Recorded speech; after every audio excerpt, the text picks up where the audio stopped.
तो जैसा हमने कल देखा था, विस्थापन धारा का जब हमने क्वेश्चन बताया था आपको, तो उसमें एक संधारित्र की प्लेटों पर जब आवेश एकत्रित होता जाता है तो उस आवेश के कारण परिवर्ती आवेश के कारण भी चुंबकीय क्षेत्र निर्मित होता है।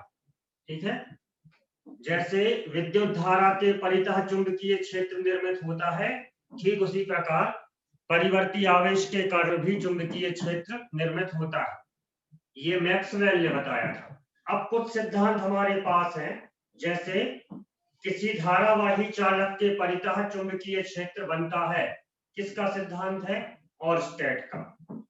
ठीक, परिवर्ती आवेश के कारण मतलब बढ़ते हुए आवेश के कारण भी चुंबकीय क्षेत्र बनता है। ये सिद्धांत किसका है? मैक्सवेल का।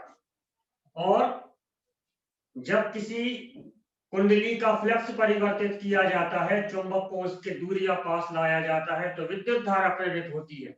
ये सिद्धांत किसका है? ये फैराडे का। ठीक है ना।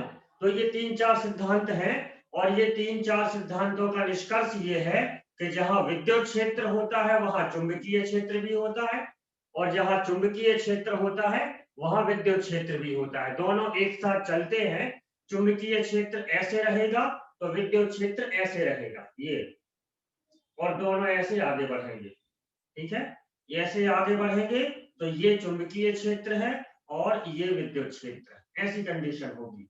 यहाँ चुंबकीय क्षेत्र ऐसे ऐसे दोलन करेगा, ये विद्युत क्षेत्र दोलन करेगा, और दोनों ऐसे आगे की ओर बढ़ेंगे। ये 3-4 सिद्धांतों का मिश्रण है कि विद्युत और चुंबकीय क्षेत्र एक साथ गति करते हैं और परस्पर लंबवत गति करते हैं। ठीक है, और ये हमने कहा देखा था कि संधारित्र की प्लेटों के बीच में परिवर्ती आवेश होने के कारण चुंबकीय क्षेत्र निर्मित होता है। ये चुंबकीय क्षेत्र बना और इस चुंबकीय क्षेत्र के कारण ये विद्युत क्षेत्र बना।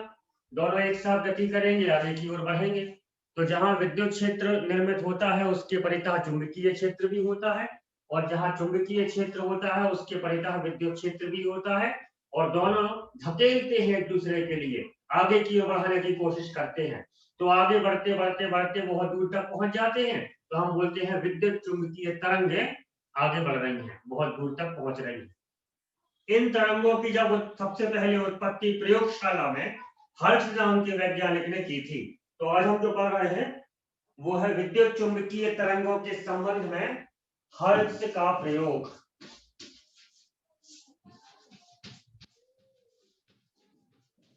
सबसे पहला प्रयोग हर्ट्ज नाम के वैज्ञानिक ने किया था। उन्होंने प्रयोगशाला में विद्युत चुंबकीय तरंगों को बनाया था और उनको आगे बढ़ते हुए देखा था। ठीक है, उनको हम आगे बढ़ते हुए देख सकते हैं, फील कर सकते हैं। देखो उन्होंने क्या प्रयोग किया था। उनको उनके प्रयोग का बेस जो था वो यही था, जो विस्थापन धारा वाला कल हमने आपको क्वेश्चन बताया था। ये उनको एक कंडेंसर चाहिए था, 2 समांतर प्लेटों वाला एक विशाल संधारित्र उन्होंने बनाने की कोशिश की और उसको जोड़ दिया एक बैटरी से। ठीक है, तो जब यहाँ पर आवेश इकट्ठे होते जाएंगे तो यहाँ पर आवेश इकट्ठे होंगे, मतलब ये आवेश, एक आवेश हुआ, फिर 2 हुए, फिर 3 हुए, बढ़ते हुए आवेश इकट्ठे होंगे तो यहाँ पर क्या बनेगा? एक चुंबकीय क्षेत्र बनेगा।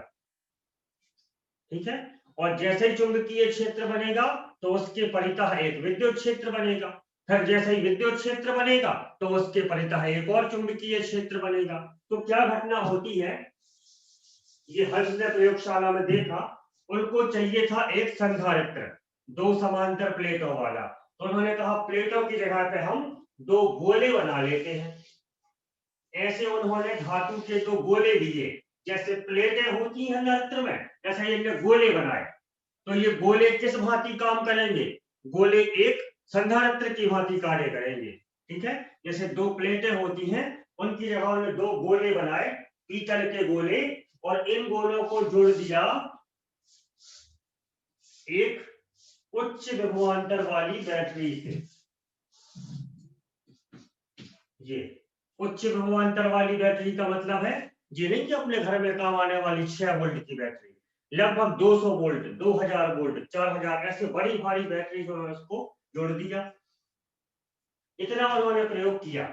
और इससे कुछ दूरी पर यहां उन्होंने ऐसे दो छोटे छोटे गोले और रखे और इनको आपस में ऐसे कनेक्ट कर दिया।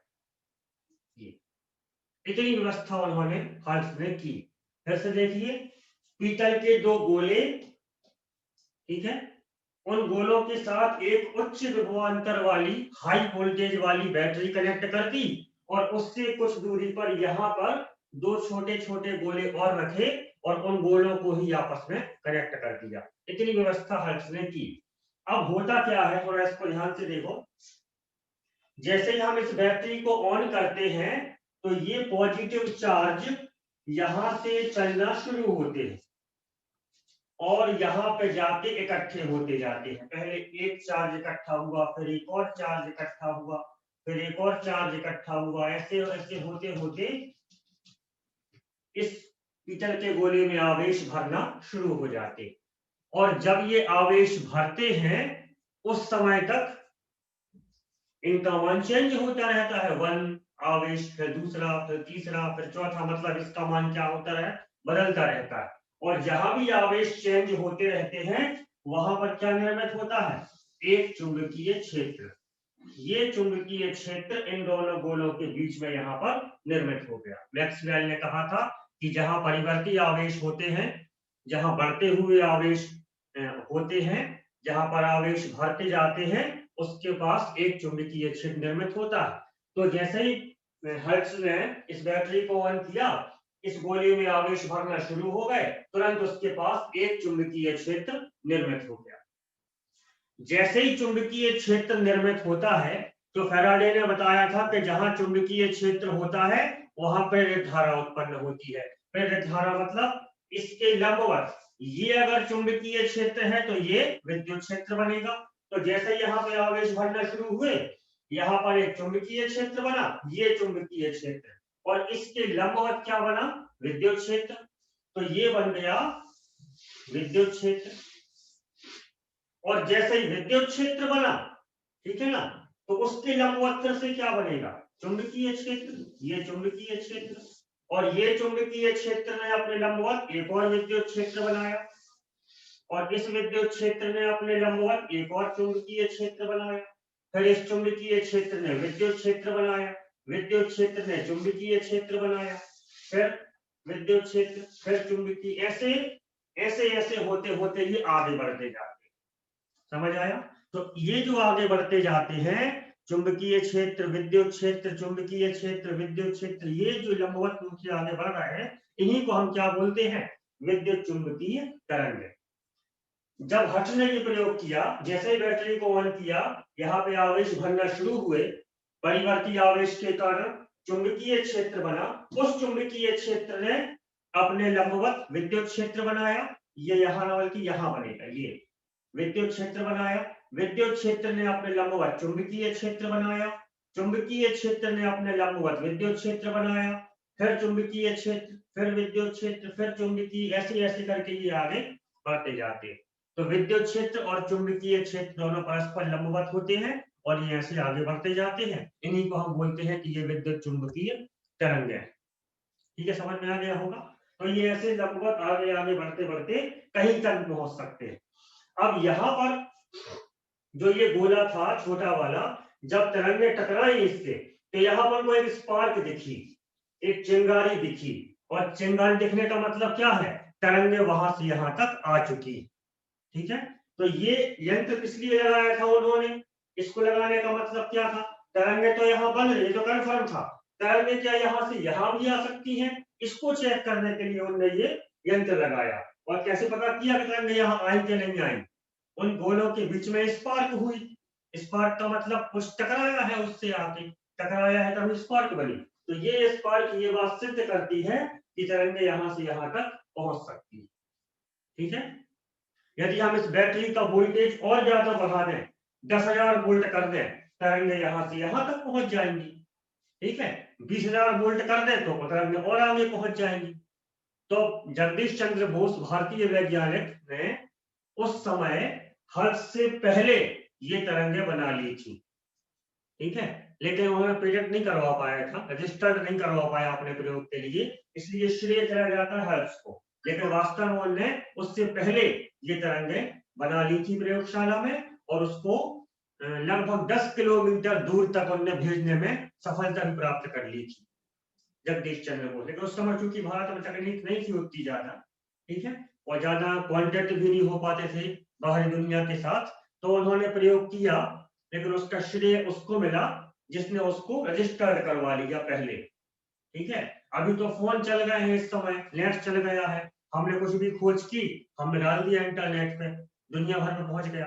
लेकिन उस समय भारत के व्यक्तियों का संपर्क यूरोप से नहीं हो पाता था, और यूरोप के व्यक्तियों का संपर्क भारत से नहीं हो पाता था, तो उनने वहां बनाई, जगदीश चंद्र बोस ने यहाँ बनाई, तो यहाँ का प्रयोग यहीं रह गया, वहां का प्रयोग वहीं रह गया। अब अंतरराष्ट्रीय प्रयोगशाला यूरोप में थी, खर्च ज्यादा पास में थे, तो उन्हें रजिस्टर्ड करवा लिया।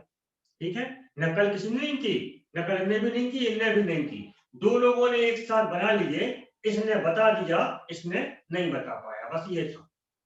तो भारतीय वैज्ञानिक को ही श्रेय है तरंगे की उत्पत्ति करने का, लेकिन पेटेंट पहले करवा लिया, रजिस्टर्ड पहले करवा लिया हर्ष ने, इसलिए उनका नाम चलता है कि इन तरंगों की खोज किसने की। परीक्षा में आए तो क्या लिखोगे, हर्ष ने। ठीक है, उसके बाद दूसरे नंबर पे आते हैं मार्कोनी। उन्होंने भी इसके बारे में काफी खोजें की थी, लेकिन वास्तव में सबसे पहले इसने बनाया था, हर्ष से पहले जिसने बना लिया था वो जगदीश चंद्र बोस थी। ठीक है, क्या हमें उससे मतलब नहीं है, हमें इससे मतलब है तरंगें आगे कैसे बढ़ती है। तो ये चुंबकीय क्षेत्र, उसके लंबवत विद्युतीय क्षेत्र, उसके लंबवत चुंबकीय क्षेत्र विद्युत क्षेत्र को बनाएगा, और विद्युत क्षेत्र चुंबकीय क्षेत्र को बनाएगा। ठीक है, अब हमें ये बताओ सबसे पहले क्षेत्र कौन सा बनता है, विद्युत क्षेत्र या चुंबकीय क्षेत्र। ये उसी प्रकार से जैसे सवाल में नहीं क्वेश्चन होता था कि पहले मुर्गी बनी कि अंडा बना, क्योंकि मुर्गी से अंडा बनता है, अंडे से मुर्गी निकलती है, तो पहले कौन बना। तो वो तो क्वेश्चन वाली कोई बात नहीं है, मुर्गी अंडे वाली, लेकिन यहाँ पे हम इसका उत्तर बोल सकते हैं कि पहले कौन बना, क्योंकि चुंबकीय क्षेत्र से विद्युत क्षेत्र बनता है, और विद्युत क्षेत्र से चुंबकीय क्षेत्र बनता है, तो पहले कौन बनता है। तो बताओ पहले कौन बना। हमने बैटरी को ऑन किया, यहाँ पे आवेश भरते गए, और आवेश के बढ़ने से क्या बनता है, मैक्सवेल ने क्या कहा था, परिवर्ती आवेश से क्या बनता है, चुंबकीय क्षेत्र। तो पहले चुंबकीय क्षेत्र बना, इस चुंबकीय क्षेत्र के कारण ये चुंबकीय क्षेत्र बी बना, इस बी के कारण ये ई बना विद्युत क्षेत्र, इस ई के कारण ये वाला बी बना, इस बी ने अपना ये ई बनाया, इस ई ने ये बी बनाया, ऐसे ई बी बनते बनते ये तरंगे बहुत आगे तक पहुंच जाती हैं। इस सबसे पहले इसकी खोज जानकारी के अनुसार हर्ष ने की थी। हर्ष का पहला प्रयोग था, इस प्रयोग को हमें नोट करना है कि हर्ष ने क्या किया, पीतल के दो गोले लगाए, उनका संबंध एक उच्च विभवांतर वाली बैटरी से किया, उससे कुछ दूरी पर एक उन्होंने यंत्र रखा, इस यंत्र का नाम था संसूचक, सूचित करने वाला कि तरंगे यहां तक पहुंची है कि नहीं पहुंची। फिर जैसे ही बैटरी को ऑन किया जाता है तो गोला धनावेशित होने लगता है, परिवर्ती आवेश के कारण गोलों के बीच एक चुंबकीय क्षेत्र बनता है, उस चुंबकीय क्षेत्र के कारण एक विद्युत क्षेत्र बनता है, उस विद्युत क्षेत्र के कारण एक चुंबकीय क्षेत्र बनता है। इस प्रकार होते होते विद्युत चुंबकीय तरंगों के रूप में ये क्षेत्र आगे बढ़ते जाते हैं। तो विद्युत चुंबकीय तरंगे वास्तव में किससे मिलकर बनी है, दो चीजों से मिलकर बनी है, किन किन से, विद्युत क्षेत्र से और चुंबकीय क्षेत्र से। और दोनों कैसे होते हैं, परस्पर लंबवत, ये ऐसे होते हैं। ये चुंबकीय क्षेत्र बना तो ये विद्युत क्षेत्र बना उसके लंबवत, फिर इसके लंबवत ये विद्युतीय क्षेत्र बना, चुंबकीय क्षेत्र बना तो ये विद्युतीय क्षेत्र बना, फिर इसने अपना चुंबकीय क्षेत्र बनाया, इस चुंबकीय क्षेत्र ने अपना विद्युत क्षेत्र बनाया, इस विद्युत क्षेत्र ने अपना चुंबकीय क्षेत्र बनाया, इसने अपना विद्युत क्षेत्र बनाया, ऐसे बढ़ते जाते। ठीक है, तो ये कुछ सिद्धांतों का मिश्रण है कि विद्युत क्षेत्र अपना चुंबकीय क्षेत्र बनाता है लंबवत, और चुंबकीय क्षेत्र अपना विद्युत क्षेत्र बनाता है उसके लंबवत। ठीक है। तो विद्युत चुंबकीय तरंगें क्या है? विद्युत चुंबकीय तरंगें विद्युत और चुंबकीय क्षेत्र के परस्पर लंबवत गति करने से बनती है। विद्युत और चुंबकीय क्षेत्र के परस्पर लंबवत गति करने से जो तरंगें बनती हैं उन्हें कहते हैं विद्युत चुंबकीय तरंगें। ठीक है, तो इसको हम नोट कर लेते हैं।